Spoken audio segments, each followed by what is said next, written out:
Ito daw pong si Senator Ping Lacson at itong si Senator Dante Marcoleta, muli daw pong nagkairingan.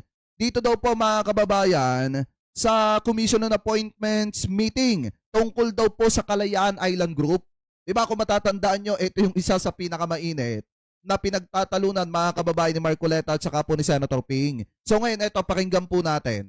Sina Senate President Pro Tempore muling nagkabanggaan sina Senate President Pro Tempore Ping Lacson at Senator Rodante Marcoleta sa meeting kasi ng Committee on Appointments kahapon para sa promotion ng Armed Forces officials. Pinakilala ni Lacson si Colonel Jacqueline Cloma bilang asawa ng apo sa tuhod ni Tomas Cloma. Si Tomas Cloma po ang sinasabing unang nakadiskubre at umuko pa sa Kalayaan Group of Islands. Pero binanatan agad yan ni Marcoleta. Giit niya, maraming bansa tulad ng Amerika at China ang tumutol nang ideklara ni Cloma ang kalayaan ng naturang mga isla noong 1956. We'd like to thank him for discovering and occupying and owning and donating to the Philippine government the Kalayaan Island Group. Was that supported by reliable accounts, Colonel? It is not correct to assume that he discovered it because several other discoverers prior to his time. What is the difference between discovery and occupation? Is there a difference?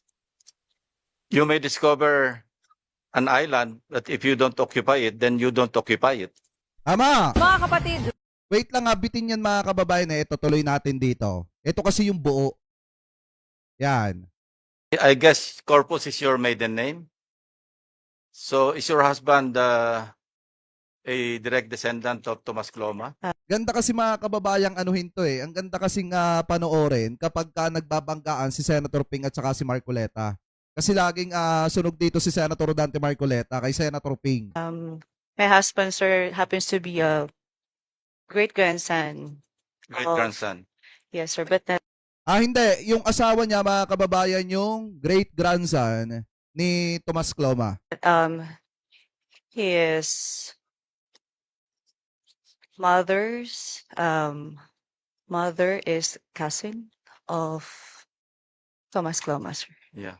Please extend my regards, and we'd like to thank him for discovering and occupying and owning and donating to the Philippine government the Kalayaan Island Group. Yes. That's all, Mr. Chairman. Thank you, sir. Mr. Chair. Thank you, Honorable Marcoleta.